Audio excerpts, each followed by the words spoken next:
episode of Mood Swings with Liv Moods. I am your host, Liv Moods, and this is presented by Landmark Lincoln, our friends over at Landmark Lincoln.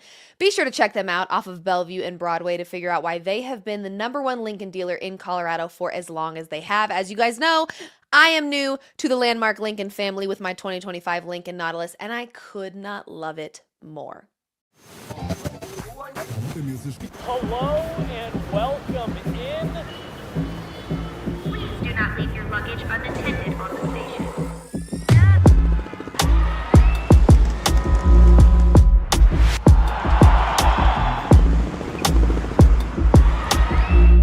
Welcome to the show. Okay, we have so much to discuss as it pertains to week one, which I guess is not technically over, but week one in the NFL season. First of all, the NFL is so effing back, and I don't know how one could watch football, an NFL Sunday, and not love the game of football, okay? This is what dreams are made of. Life is worth living. I finally have my personality back, and all thanks to NFL Sundays being in full swing. We're going to talk about every game, just about every game. This is going to be a recap episode. And honestly, most episodes on Wednesday will probably look that way because there is so much to discuss. There's so many things to talk about. So we've got to get into it. First and foremost, I think we have to start with the Sunday night football game. I need to start by saying, remove the game from the conversation for just a moment. And I need to say this much. In my lifetime, I must, and I mean must, see Lamar Jackson win a Super Bowl. Otherwise, I don't think I believe in football anymore. I'm not kidding. I need this for Lamar Jackson. I need this for the Baltimore Ravens. If I am not cheering for the Denver Broncos, I'm likely cheering for Lamar Jackson. That being said, I'm also cheering for good football, and that's exactly what we got in this game, okay? Just when you think potentially, maybe there's a chance this game is over, right? The Baltimore Ravens and Lamar Jackson up 20-13 at halftime. Then they came out of the gate, scored 2 more touchdowns, held the Bills to just 6 points in the third quarter. It was really trending in the direction that the Baltimore Ravens have this in the bag, right? Well, 22 points scored by the Buffalo Bills in the fourth quarter. And what does this say to me? Well, this says a few things. One, the Bills are legit, and they probably will be so long as they've got Josh Allen. But more importantly, if there's time on the clock, the Bills are still in the game if Josh Allen is running the offense, okay? I think there were some mistakes made by the Ravens, and I'm not going to say that's the reason that they lost this game, because at the end of the day, they lost. It doesn't matter. A loss is a loss. A win is a win. That's how I feel as a Broncos fan, for sure, okay? A win is a win. We're going to take what we can get. We'll get into that in a second. But Josh Allen, man. Yeah, the fumble by Derrick Henry late in the game, you know, when the game is pretty much yours, it's tough. It's tough to do that, especially as a veteran. I think he knew, you know, it's one of those things where he's like, oh my God, why did that happen? It is what it is. It happens. I think in week one, especially, you know, I guess you want to say with the best teams, you don't expect mistakes, but I'm not going to hold on to every mistake that was made by teams in week one, especially because my team made quite a few. We're going to go ahead and say that people are getting things out of their system. They're shaking off the rust, but there is not one bit of this Sunday night football game that looked rusty by either team. Were mistakes made? Sure. You can probably point out a million things you didn't like about the game. However, rust is not one of them. These teams came out ready to play. This is what we've been missing. This is Sunday night football. Quite frankly, this is how every Sunday night football game should be. If you get selected for the primetime spot, I expect a 41-40 win. Okay, I expect points on the board. I expect touchdowns to be scored. And this game right here, just when you think the Baltimore Ravens had it in the bag, domination by them, Josh Allen and the Buffalo Bills proved why they are always contenders. Truly. Even at the beginning of last season, we were watching the Buffalo Bills going, this is a team that could win the Super Bowl. I think we watched a Sunday night football game where you could say with your chest, either of these teams could win the Super Bowl based on some of the things that you saw them do in this game. So this is football, folks. This is Sunday night football. This is what we've been waiting for. Shout out Josh Allen and the Buffalo Bills with a win over the Baltimore Ravens, 41-40. Wow. Wow. And the AFC North is not going to be easy for the Ravens, given they've got, the Steelers with Mike Tomlin and Aaron Rodgers. That's a coin toss. I'm a little bummed that they lost because I had the Jets on the money line. I also had the Dolphins on the money line. So you can imagine how I was feeling on a Sunday in terms of my bet slips. Not so great. But again, week 1, a lot of question marks. You don't know what you're going to get out of these teams. I did not think the Dolphins would look as bad as they did. So let's get into some of those other games. We've already covered the fact that Sunday night football game was exactly what you hope and you wish for. Bucks-Falcons. Bucks take down the Falcons 23-20. This was kind of a slow-moving affair.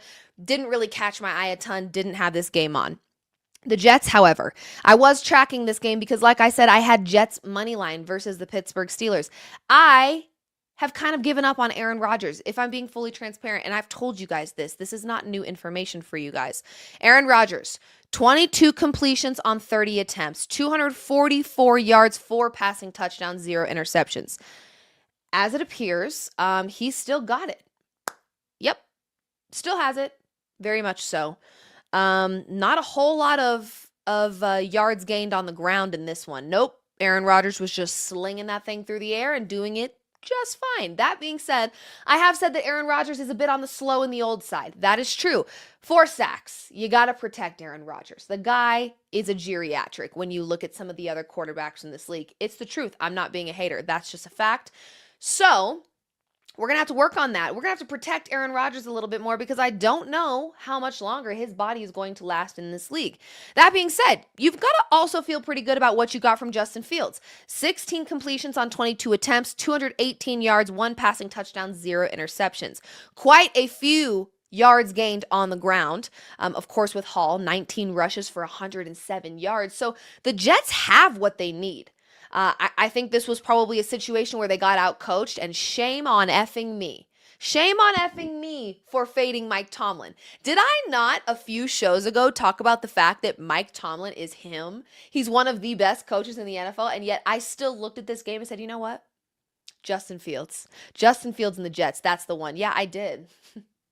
Sue me. I made a mistake. Okay. So we're going to move on from that.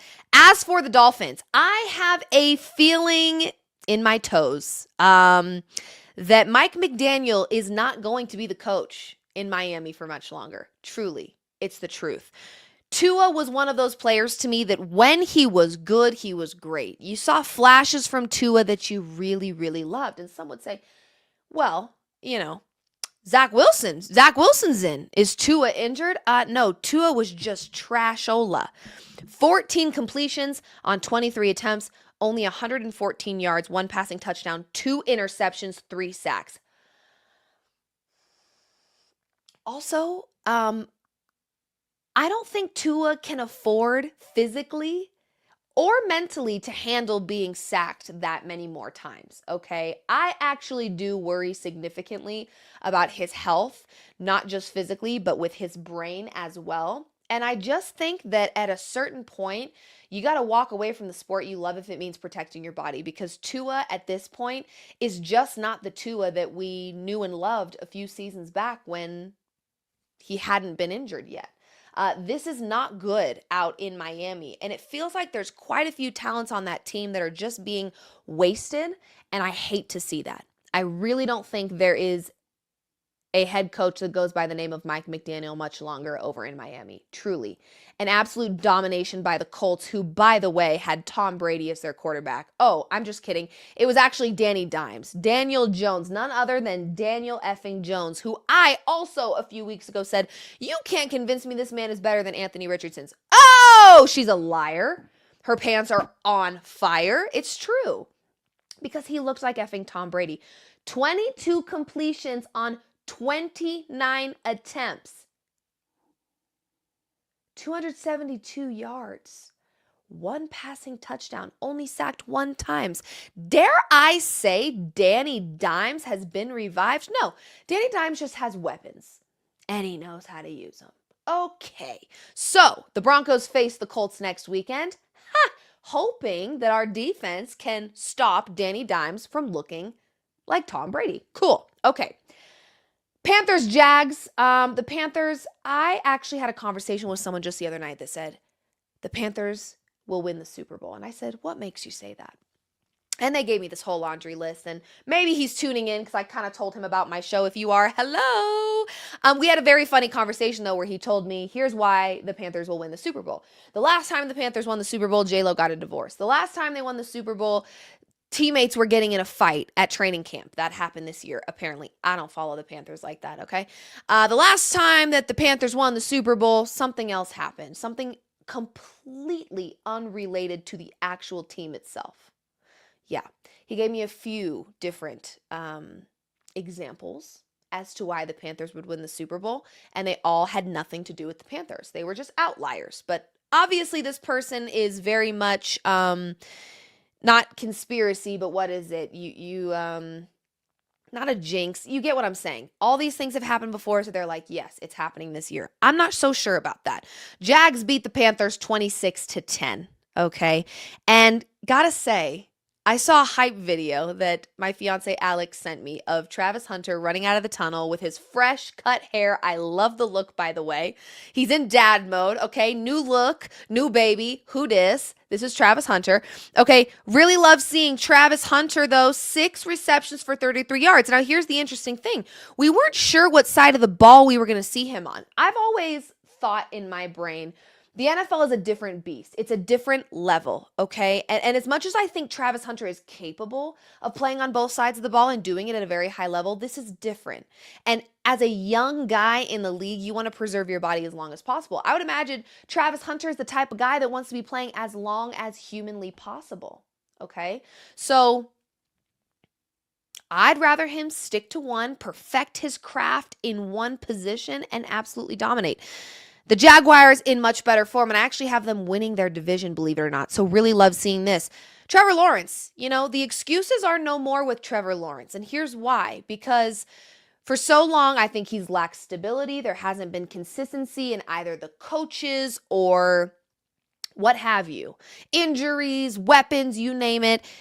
We don't really have those excuses anymore because I do think he has some more stability. So 19 completions on 31 attempts, 178 yards, 1 passing touchdown, 1 interception, 0 sacks. You do want to see more from Trevor Lawrence, okay? As the weeks progress, yeah, this did you just fine because you did win this game, but you were also facing the Panthers. So you're going to have to give us more in these following weeks. Now, when you've got ETN on the ground giving you 143 yards, that's certainly going to help. But a team that knows how to stop the run is going to give you some problems if you're only 178 yards, 1 passing touchdown. Now, again, we didn't need to see that out of Trevor Lawrence in this game because you had ETN on the ground just tearing it up. So what this is showing to me is this Jags team may be pretty well-rounded and may do just fine this season. Only time will tell. Commanders with a dub over the Giants. God, I hope so. You know what I mean? Jaden Daniels, rookie of the year, absolutely tearing it up in his first season in the NFL. They made it all the way to the NFC Championship. You expect greatness out of this team. It's the truth. When you set the bar high, not only do you have to meet that same expectation, you almost have to exceed it because they did get more weapons. Shout out to my former co-host, Deebo Samuel, who I will be rooting for all season long. 7 receptions for 77 yards.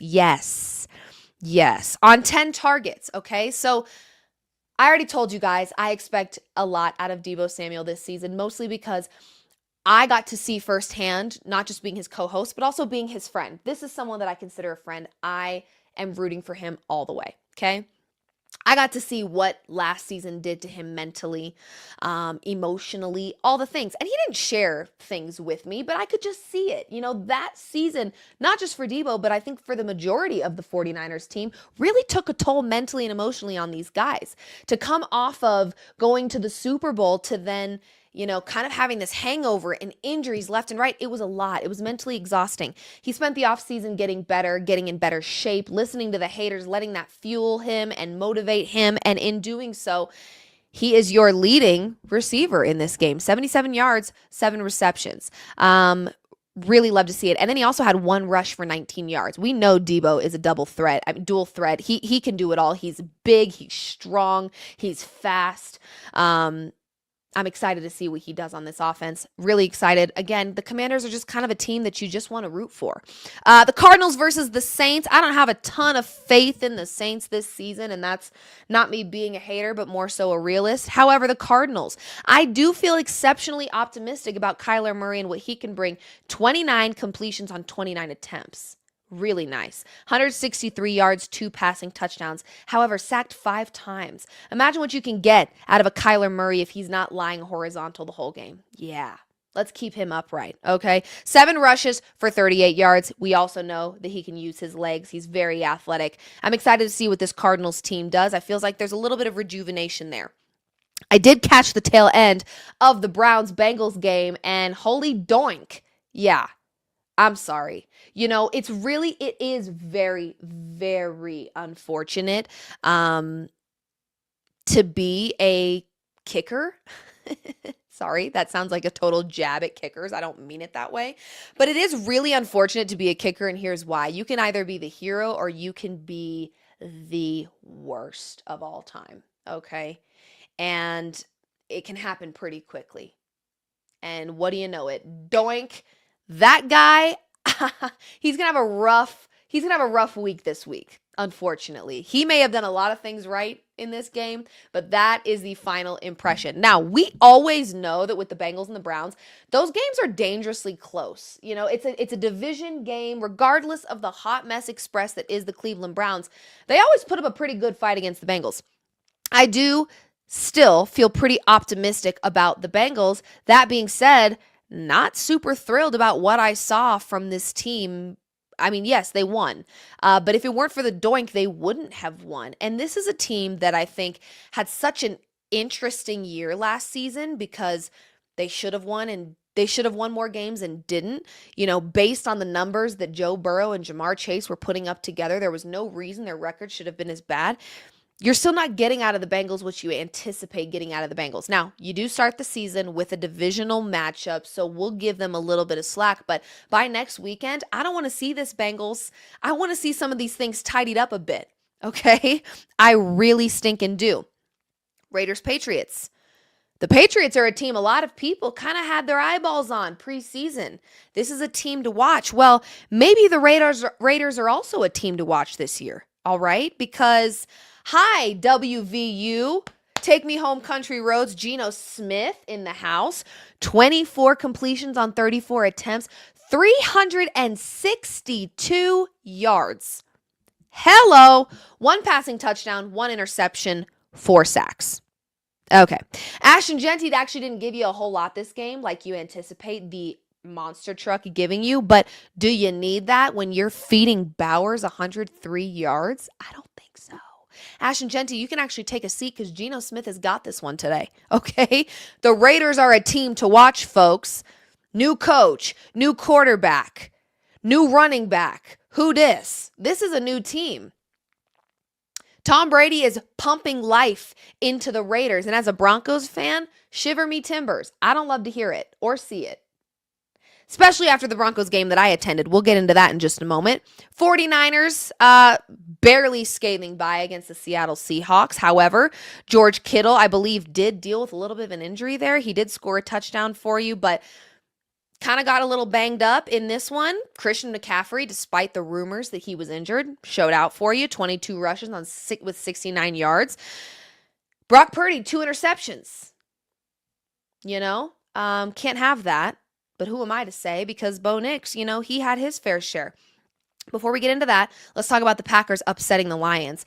This was a virtual pick'em, I think, in most sports books, so not entirely an upset, if you will, but I think because of the hype of the Lions and some of the question marks around the Packers, I don't think there were necessarily question marks. It was just, can Jordan Love be that guy for you? Can he be the guy that takes this team all the way? Is he the type of quarterback that you trust to help you win a championship? Well, 16 completions on 22 attempts, 188 yards, 2 passing touchdowns, 0 interceptions, 0 sacks. This was a clean football game as far as I see it. The Lions, Jared Goff spent a lot of time horizontal on the field. He sure did. 1 interception there. The thing about it is the Lions are stacked with talent. They reek of talent. So I don't have a lot of doubt in this team, but it certainly was not the hot start that you wanted to see from them. It certainly wasn't the hot start they had when they beat the Chiefs a few years back. So, you want to see a little more out of them, obviously. But like I said, week 1, there's some rust. I already talked to you guys about the Sunday night football game, but of course, last game before I get into my Denver Broncos, I've got words for them. I do. It's the truth. Stafford. He's still him, folks. That's the truth. This is potentially a sprinkle moment on an MVP award for Matthew Stafford. 21 completions on 29 attempts, 245 yards, 1 passing touchdown, 0 interceptions. Yes, it's true. And then you've got Williams on the ground, 18 rush attempts, 66 yards. Okay, and a touchdown. Yep. All right. So another clean football game that you really like to see. I'm just not sold on the Houston Texans, folks. I'm not. There's something in my gut that's telling me this is a regression year for them. True. I also hate to toot my horn here, but toot toot. I also did say I expected that from the Chiefs. And based on what I saw, Chiefs-Chargers, I don't feel very worried about the Chiefs, if we're being honest. Talking from the league as a whole, okay? Because there's some worries I've got with my own Denver Broncos. Don't worry, we're getting into it. However, when it comes to the league as a whole, I'm not sure the Chiefs are as scary as they once were. It's true. I don't think they are. So, anyway, let's move on to the Denver Broncos. Yeah, let's do that. Yet again, with very little acknowledgement, if any at all, from Sean Payton. And this is what I'm going to ask of Sean Payton. Let's not forget to commend our defense when they deserve to be commended, okay? Because what Sean Payton tends to do from time to time is we lost this game. We let this game get away from us. The defense never did, I'm afraid. No, you gotta hold your offense's feet to the fire immediately. This offense was slow, messy, disheveled, unorganized, chaotic. It was, what you don't want to see week 1, but you're almost expecting week 1.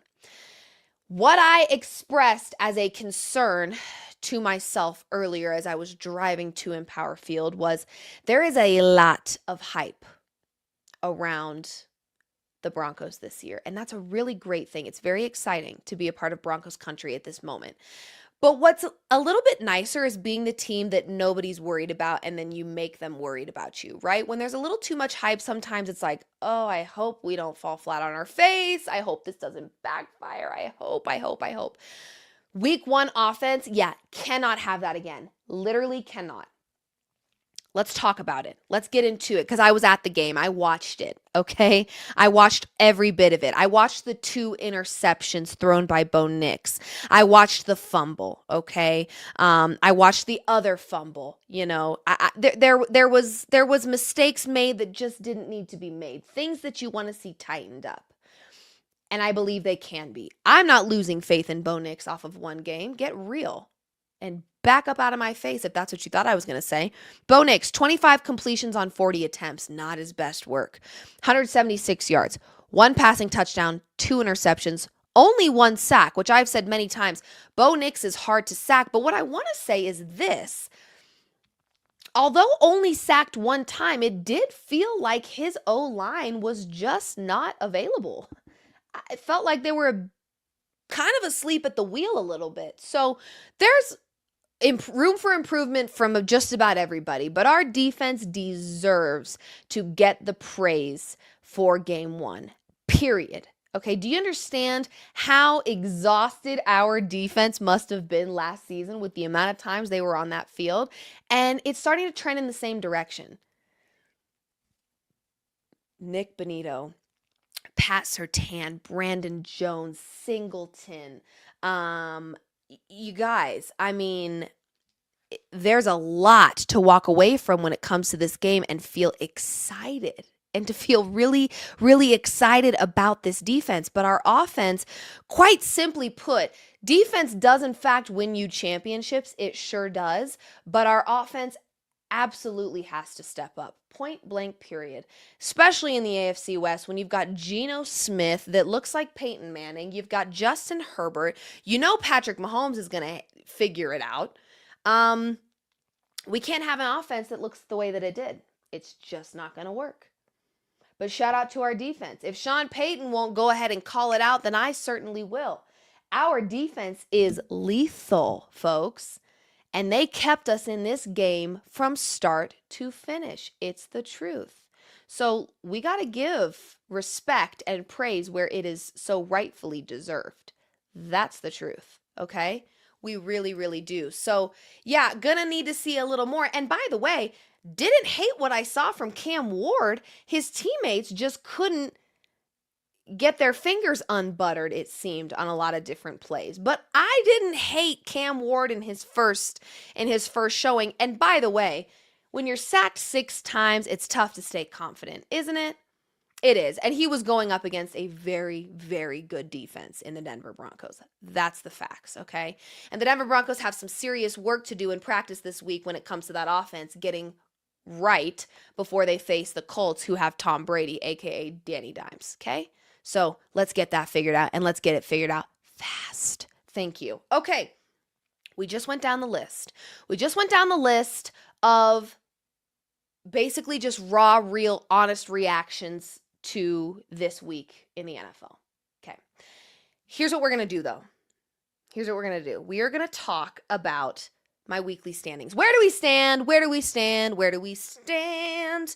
As you guys know, this is my weekly standings where I give you my rankings, my standings for all things, whatever I want. It could be life. It could be dating advice. It could be sports. It could be whatever I want. But this week, it's going to be, obviously, quarterback performances. Yes, it's true. We must talk about it. We have to, we must. We're going to go 5-1. 5-1 on the quarterback list here, okay? I already know my top 2, so just forget about it. I already know my top 2, but we'll start at 5.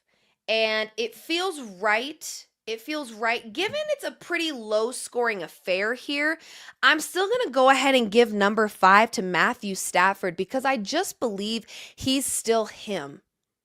I do. I really do. I believe he's still him. So Matthew Stafford at 5 for my quarterback standings for this week because I just think when you've got Matthew Stafford on your team, you're in it. You're in that game regardless. And you're going to find that being a trend in these standings, okay, that I'm about to talk about. Matthew Stafford at 5. I already talked a little bit about his performance versus the Texans, but I'll go ahead and give it to you one more time. Stafford, 21 completions on 29 attempts, 245 yards, 1 passing touchdown.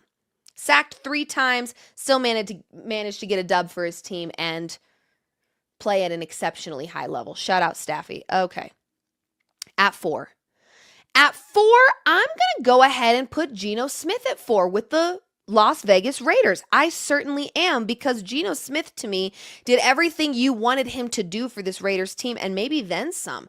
24 attempts on 34 completion. 24 completions on 34 attempts, 362 passing yards, 1 passing touchdown, 1 interception. That little interception right there is probably what's holding him back from being a little higher on this list, okay?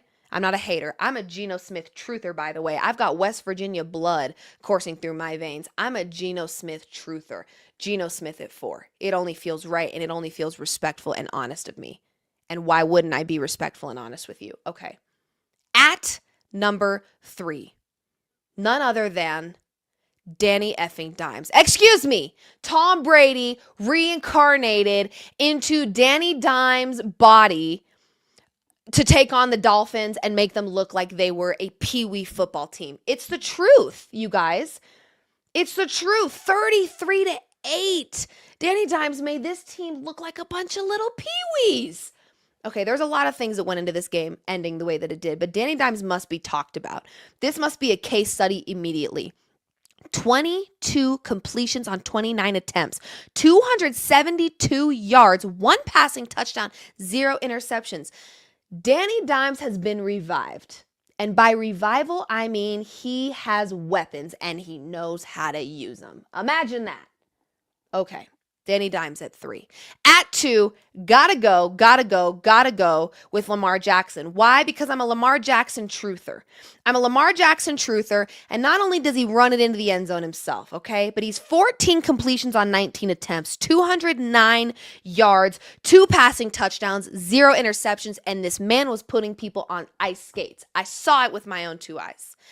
On skates, on the ground, he's dodging tackles, he's fast, he knows how to throw the ball. I'm sick and tired of you weirdos out there claiming that Lamar Jackson can't throw a football. Can you shut up? Are you sick of hearing yourself talk? Because I certainly am. Shut up! This man knows how to throw a damn football. Shut up. Don't disrespect Lamar Jackson that way. Are you mad? 14 completions on 19 attempts. And you may be saying, only 14 completions? You know what? Okay, that game did not end the way that the Ravens had hoped. That is true. But he still helped put 40 points on the effing board. So I'm not sure you should be worried about his arm because it seems to be doing just fine for this football team, okay? So hop off.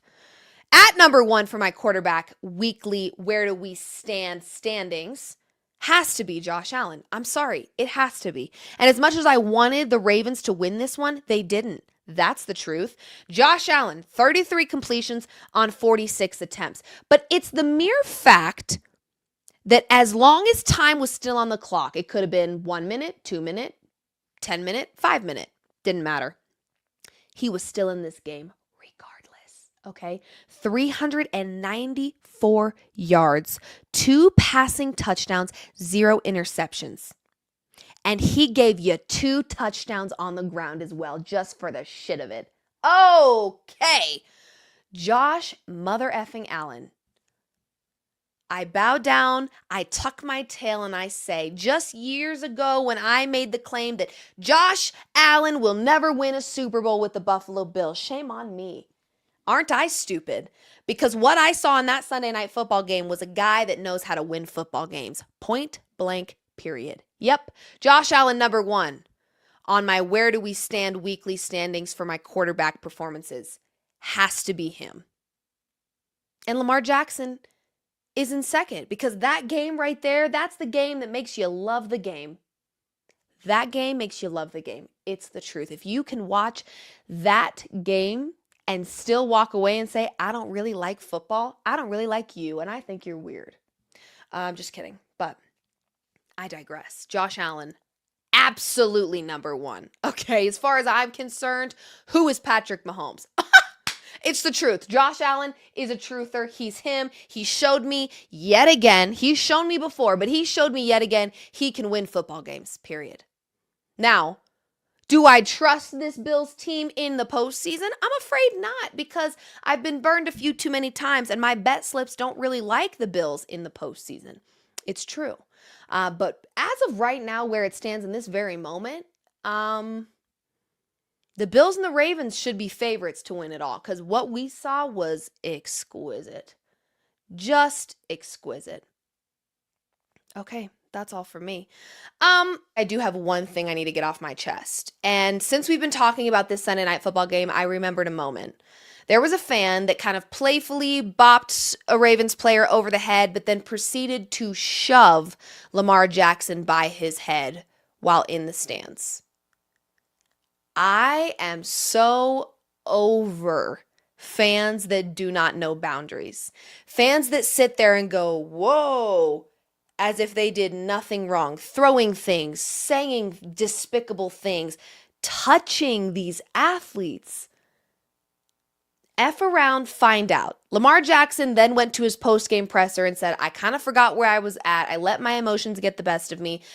I'll be better next time. No, be worse next time.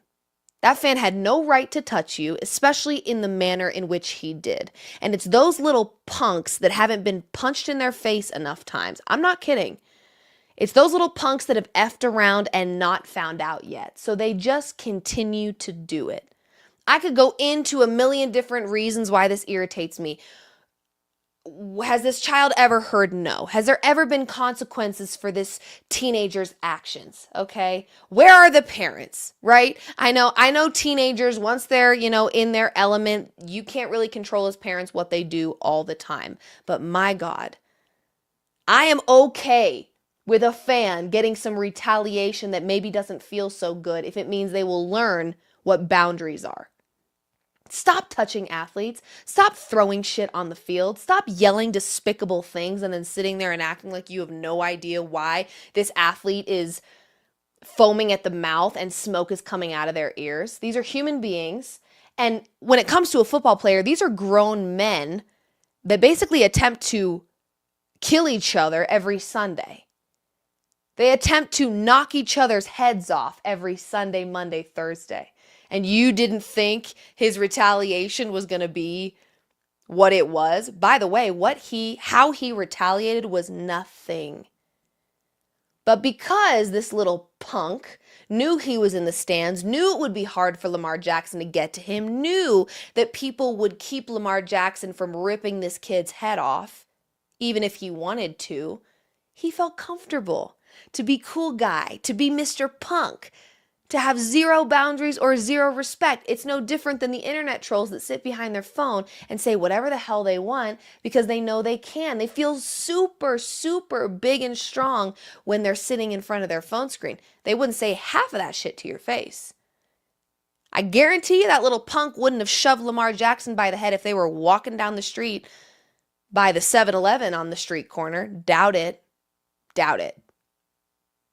Learn boundaries. And if you can't learn boundaries, F around and find out, and don't be shocked when you find out. Because to me, someone that acts that way has never found out. They haven't properly found out when they've effed around. So maybe it's time, Lamar Jackson. Don't apologize. I actually thought you handled that pretty well, all things considered. So, I appreciate Lamar Jackson being a leader, being mature, taking ownership. But quite frankly, I would have been okay if you knocked his head clean off his shoulders. I'm just saying. Because I'm sick of these little punks that don't know boundaries or respect. And they're not always just teenagers. There's grown men and women that act this way. And it's because they've never found out. They F around a lot, but they need to bump into somebody that will make them find out. And Lamar, you might just be that guy. So, you've got my go ahead. Do with that what you will. Okay, moving on. My love language is betting. You guys know it. I've said it. And as for the Monday night football game, what do I like? Well, Bears money line is what I like. Now, here's the part where I tell you that I also like Dolphins money line and Jets money line. So, fade me if you must. And I don't know, guys. I've said it once. I'll say it again. Ben Johnson. 2 words, Ben Johnson. That's how I feel about this Bears team. I think they are rejuvenated. They are alive. They're ready to play some ball. So Bears money line is my Monday night football pick. And is it a good one? One could only hope. I thought the Jets was as well. And I also thought the Dolphins was. And it turns out it wasn't. So do with that what you will. Of course, for Friday's episode, I will be giving you more picks for week 2. And I would like to say as the weeks go on, I do get a little bit sharper. But right now, I'm just kind of coasting along. I think we all are, aren't we? Nobody's perfect. So don't pretend you are. But that kind of concludes this Mood Swings episode that is kind of wrapping up, I guess, week 1 in the NFL, you guys. This is what dreams are made of. Football is so beyond back, and I'm so beyond excited, and I cannot wait to continue deep diving the NFL, giving you guys my predictions for week 2 on Friday, all the things. I can't wait. Also, Friday's episode will be in Hawaii. It's true. I'm taking a little midweek vacay. Sue me. I am going to do that. And I will be live from Hawaii to give you guys my takes, my opinions, my thoughts, my bets, all the things that you care so deeply about. And if you don't care, well, why are you here? Kidding. I want you here. Thank you for being here. Thank you for tuning in to another episode of Mood Swings with Liv Moods, presented by the one, the only Landmark Lincoln, my family. Okay. Check out Landmark Lincoln off of Bellevue and Broadway. Yes, it's true. Tell them I sent you. Get in one of the cars, test drive it yourself. They speak for themselves. You will be hooked just like I am. My 2025 Lincoln Nautilus is chef's kiss. Okay, this concludes this day's. We have another one this week, but this concludes today's Mood Swings episode with Liv Moods. We will be back Friday, 4 p.m. Mountain Time for another episode from Hawaii. Can't wait to chat with you guys again. Thanks for tuning in. Much love, and we will see you very, very soon.